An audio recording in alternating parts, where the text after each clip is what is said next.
ఈ long video మన వాళ్ళందరికీ ఉపయోగపడుతుందని నేను అనుకుంటున్నాను.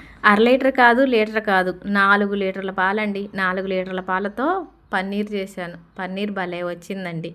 ఈ పన్నీర్తో పాలక్ పన్నీరు చేశాను. టేస్ట్ భలే ఉంది. ఎలా చేస్తానో ఈ వీడియోలో మీరు చూస్తారు. ఇక మొన్న గోంగూర పచ్చడి చేద్దాం అనుకున్నాను, మొన్న కుదరలేదు. ఎండుమిరపకాయలు, గోంగూర రోటి పచ్చడి అసలు ఎంత బాగుంటుందో కదా.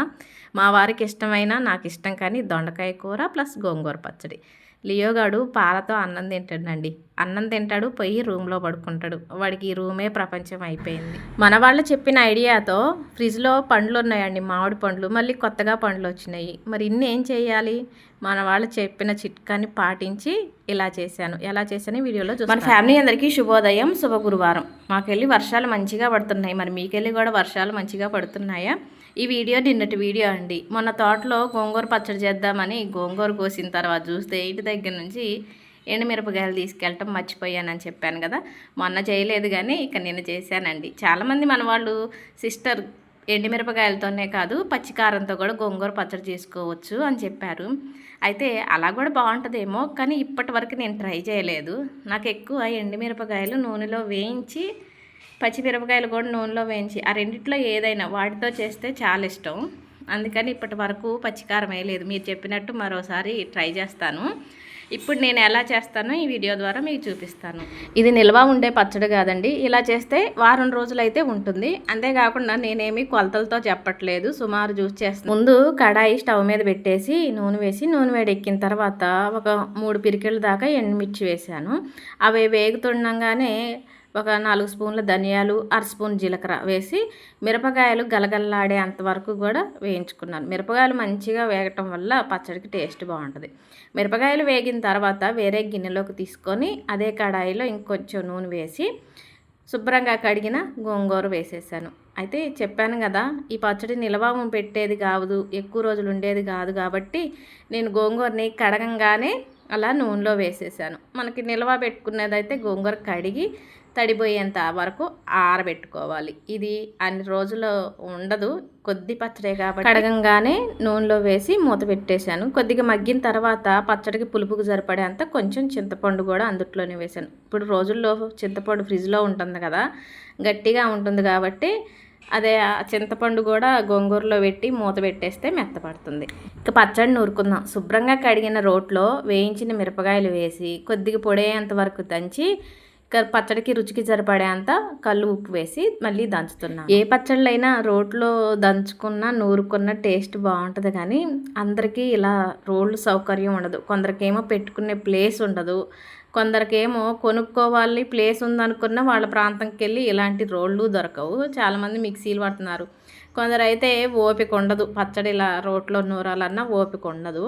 అందుకని రోట్లో పచ్చడి కాకుండా మిక్సీ జార్లో వేసుకోవాలనుకున్న వాళ్ళు ముందు మిరపకాయలు పొడిలాగా పట్టేసుకొని ఆ తర్వాత గోంగూర వేసి కచ్చాపచ్చ పట్టేసుకోండి, మరీ పేస్ట్ లాగా. మిరపకాయలు పొడి అయిపోయిన తర్వాత చింతపండు, నానబెట్టిన చింతపండు ఉంది కదా, చింతపండు ఒక 5-6 వెల్లుల్లి రెబ్బలు వేసి, చింతపండు వెల్లుల్లి రెబ్బలు మెదిగిన తర్వాత ఉడకబెట్టిన గోంగూర వేసి ఇలా నూరుతున్నాను. నాకైతే రోట్లో నూరుకోవటం చాలా ఇష్టం అండి, ఏ పచ్చళ్ళు అయినా సరే. మా వారు అప్పుడప్పుడు అంటుంటారు, అంత కష్టం ఎందుకు, మిక్సీ జార్లో వేసి మిక్సీ ఇచ్చేస్తే బర్రన వేయంగానే బుర్రుని పచ్చడి అయిపోద్ది కదా అంటారు. నిజమే, మిక్సీలో అయితే తొందరగా అయిపోతుంది, కానీ నాకెందుకో ఇలా రోట్లో నూరిన పచ్చడికి మిక్సీలో చేసిన పచ్చడికి టేస్ట్ కొంచెం తేడా ఉంటుంది అనిపిస్తుంది.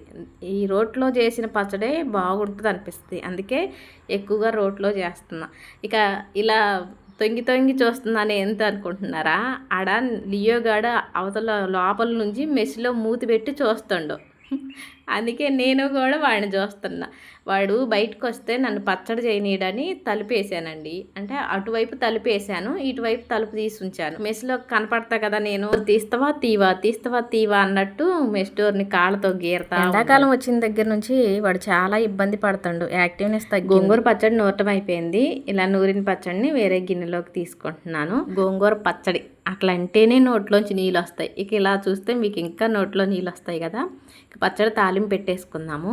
గోంగూర పచ్చడి కోసం మళ్ళీ కడాయిలో నూనె వేసి, నూనె వేడెక్కిన తర్వాత పచ్చెనగపప్పు, జీలకర్ర, ఆవాలు, కచ్చా పచ్చా దంచిన వెల్లుల్లి రెబ్బలు, 4 ఎండుమిర్చి, కొంచెం ఇంగువ కూడా వేసేసి ఈ తాలింపులో పచ్చడిని వేస్తున్నాను. మన సిస్టర్లు కొంతమంది అన్నారు, తాలింపు చేసిన తర్వాత పచ్చడిని వేడి తగ్గిన తర్వాత తాలింపులో ఆ పచ్చడి వేయాలి అంటున్నారు.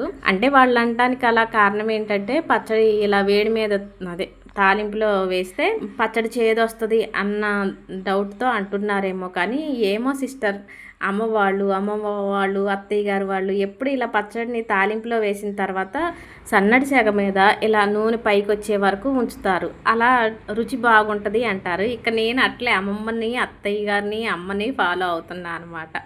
పచ్చడి తాలింపు పెట్టడం అయిపోయింది. మళ్ళీ ఆ పచ్చడిని ఇందాక అది రోట్లో నూరుకున్నప్పుడు వేరే గిన్నెలోకి తీసుకున్నాను కదా, అదే గిన్నెలోకి ఇప్పుడు ఈ పచ్చడిని తీసుకున్నాను. ఇక పచ్చడి తాలింపు అవ్వగానే మళ్ళీ బియ్యం కడిగేసి అన్నం పెట్టేశానండి పొయ్యి మీద. ఇటువైపు ఏమో దొండకాయ కూర చేస్తున్నా. కొద్దిగా నాకు దొండకాయ కూర అంటే అంత ఇష్టం. మా వారికి దొండకాయ కూర తినాలనిపిస్తుందంట గోంగూర పచ్చడితో పాటు. నేను అన్నను ఒక పావు కేజీ తెచ్చుకోండి, నాకైతే వద్దంటే పావు కేజీ తెచ్చుకుంటే పావు కేజీలో ఒక 4 కాయలు బండైపోయినాయి. మిగిలిన దొండకాయలతో వారికి కూర చేశా. గోంగూర పచ్చడి అయింది, దొండకాయ కూర అయింది, అన్నం కూడా ఉడికింది. ఇప్పుడు మనకి ఫ్రీగా వచ్చిన పాలతో పన్నీర్ చేద్దామని కాగబెడుతున్నాను. ఫ్రీగా ఎందుకు వచ్చినాయి అంటే మనకి పాలు పోసే పిన్ని గారి దగ్గర పాలు మనలాగే చాలామంది తీసుకెళ్తారు. ఎవరో ఒక 4 లీటర్లు కావాలి, బాటిల్లో పోసి ఉంచమన్నారట. మొన్న బాటిల్లో ఉంచితే 3-4 గంటల వరకు వచ్చి తీసుకెళ్ళలేదు. వాళ్ళకి ఫ్రిడ్జ్ ఏమో చిన్నదండి. వాళ్ళ పిల్లలు కూడా హైదరాబాద్లో ఉంటారు, ఎక్కువ పాలు ఫ్రిడ్జ్లో పెడుతుంటారు. కానీ ప్లేస్ లేక ఈ 2 బాటిల్ పెట్టక బయటే ఉంచారంట.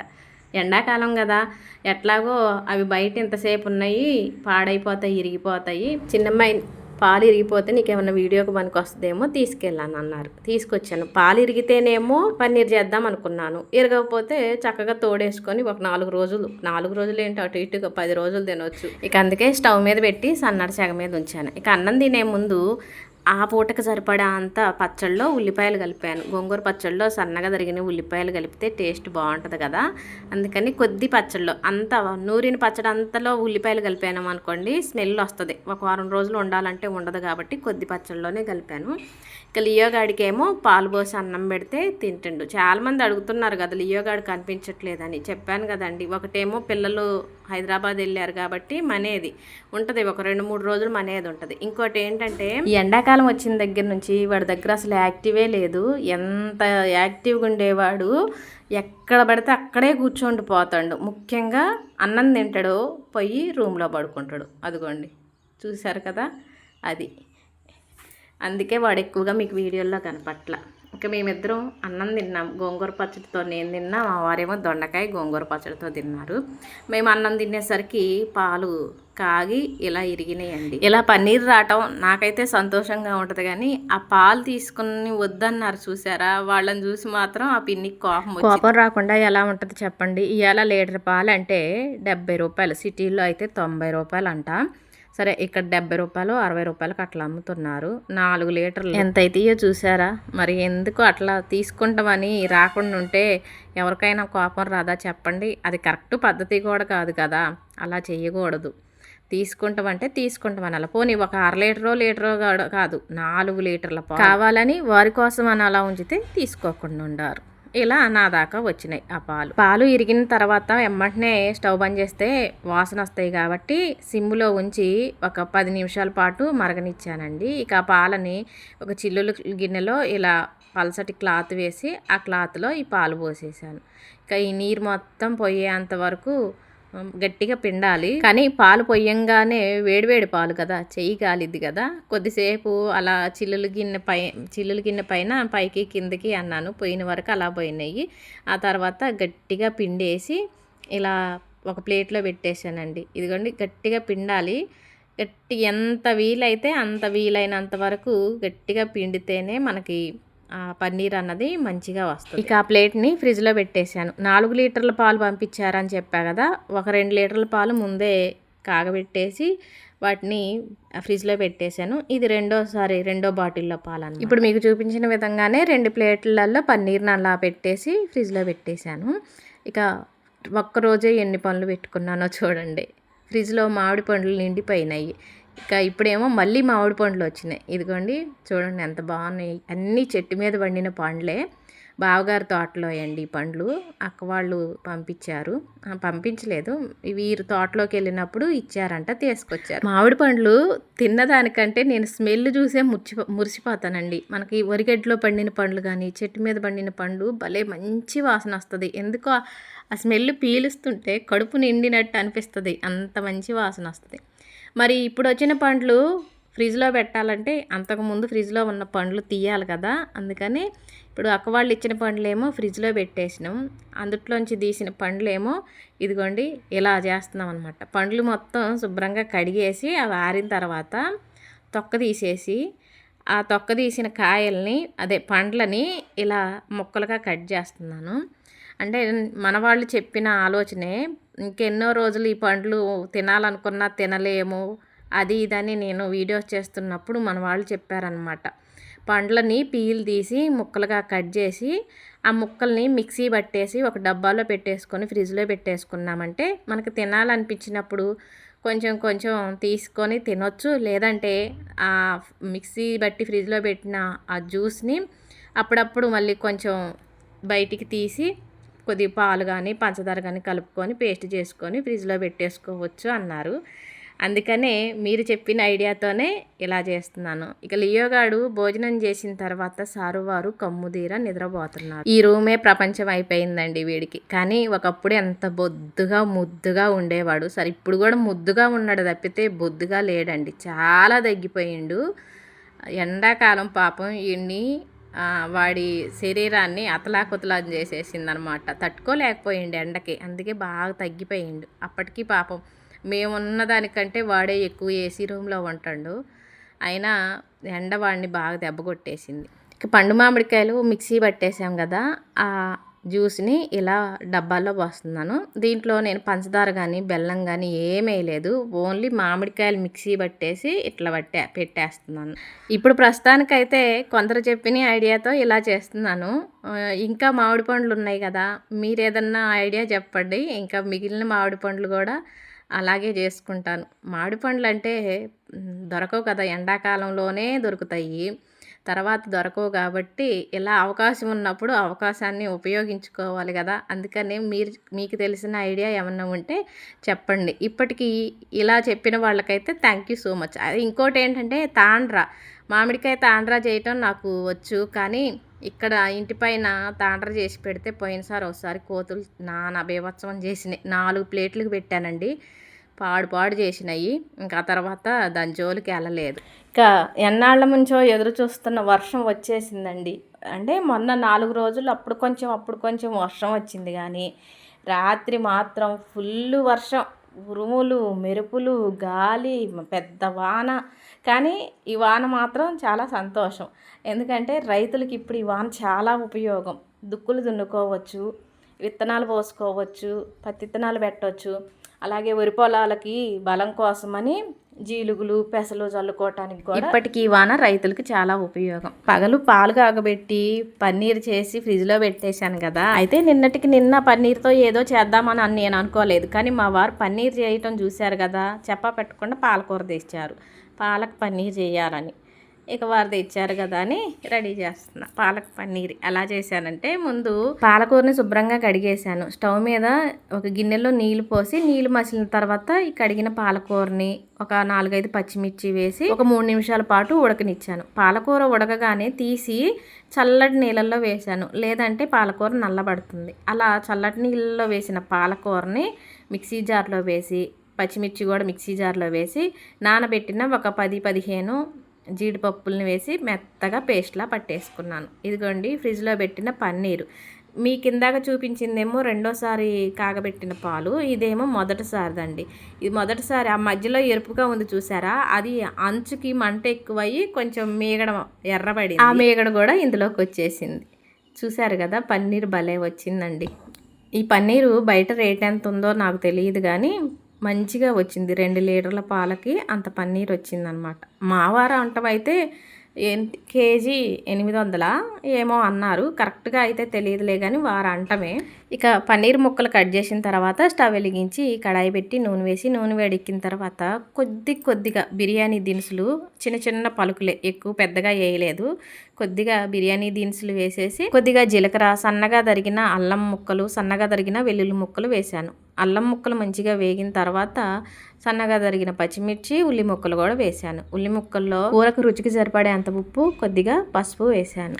కరివేపాకు వేయటం మర్చిపోయానండి. పచ్చిమిర్చి, ఉల్లి ముక్కలు వేసినప్పుడు వేయాల్సింది కరివేపాకు, కానీ ఉల్లి ముక్కలు వేగిన తర్వాత ఇప్పుడు వేస్తున్నాను.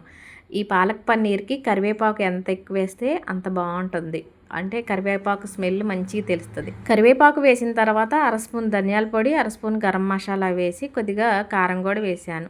ఆ వేసిన ఒక్క నిమిషానికి మిక్సీ పట్టేసిన పాలకూర పేస్ట్ కూడా ఇందులోకి వేసాను. మీరు చాలా చోట్ల తినే ఉంటారు, డాబాల్లో, రెస్టారెంట్లో పాలక్ పన్నీర్ తినే ఉంటారు కదా చపాతీల్లోకి, రోటీల్లోకి. నేను ఒక్కసారి తిన్నానండి. మా అత్తయ్య గారికి ఆరోగ్యం బాగలేనప్పుడు నేను, మా వారు, మావయ్య గారు ఖమ్మం తీసుకెళ్ళాం. వచ్చేటప్పుడు అత్తయ్య గారు అడిగారు, ఎక్కడన్నా ఏదన్నా తిన్నావురా చిన్నోడా అని మా వారిని అడిగితే, ఒక డాబా దగ్గర ఆపి పులకాలు, పన్నీర్ కూర ఆర్డర్ పెట్టారు. నిజమండి, నేనైతే అసలు అప్పటి వరకు తినలేదు. నాకు పులకాలు తెలియదు, అప్పటి వరకు ఈ పన్నీర్ కూర కూడా తెలియదు. అప్పుడు తిన్నాను అనమాట. తిన్నప్పుడు నేను అడిగాను మా వారిని, ఏంటిది పచ్చపచ్చకున్నది ఏంటి అని అడిగితే మా వారు అన్నారనమాట, పాలకూరతో చేస్తారు ఈ పన్నీర్ కూర అని. ఇక దాన్ని నేను ట్రై చేశాను అనమాట. ట్రై చేస్తే, అంటే ట్రై చేయటం అంటే నా సొంతంగా ట్రై చేయలేదు, మనకు యూట్యూబ్ ఉంది కదా. కొన్ని సంవత్సరాలు, ఒక 2-3 సంవత్సరాల క్రితం పాలక్ పన్నీర్ ఎలా చేయాలని యూట్యూబ్లో సెర్చ్ చేస్తే మంచిగా ఎన్నో వీడియోలు వచ్చినాయండి. పాలక్ పన్నీర్ ఎలా చేయాలని చాలా వీడియోలు ఉన్నాయి. ఇక వాటిలో చూసి అప్పుడప్పుడు ట్రై చేశాను. చూసా కదా, నేర్చుకున్నా కదా అని ఎక్కువేం తినలేదు. మహా అయితే ఇప్పటికి ఒక 4-5 సార్లు చేసినాం అంతే. ఇక పాలక్ పన్నీర్ రెడీ. చపాతీ కూడా చేశాను, చపాతీ కూడా రెడీ అనమాట. రాత్రి చపాతీ పాలక్ కూర పన్నీర్తో తినేసాం. టేస్ట్ అయితే చాలా బాగుంది. ఇంకా ఫ్రిడ్జ్లో ఇంకా ఉంది కదా పన్నీరు. మా వారు అంటున్నారు రాత్రి తినకుండా రేపు కూడా చపాతీలను పాలకూర తీసుకొస్తాం, మళ్ళీ పన్నీర్ చెయ్యి అంటున్నారు. రోజు పాలకూరతో తిన్నామంటే ఇక వద్దులేండి, ఏం జరిగిద్దో మీకు తెలుసు, నాకు తెలుసు. కంటిన్యూగా పాలకూర తినకూడదు. ఇదండి ఈరోజు వీడియో. ఈ వీడియో ఎలా ఉందో మీ స్పందన కామెంట్ రూపంలో నాకు చెప్పండి. వీడియో నచ్చితే లైక్ కొడతారు కదా.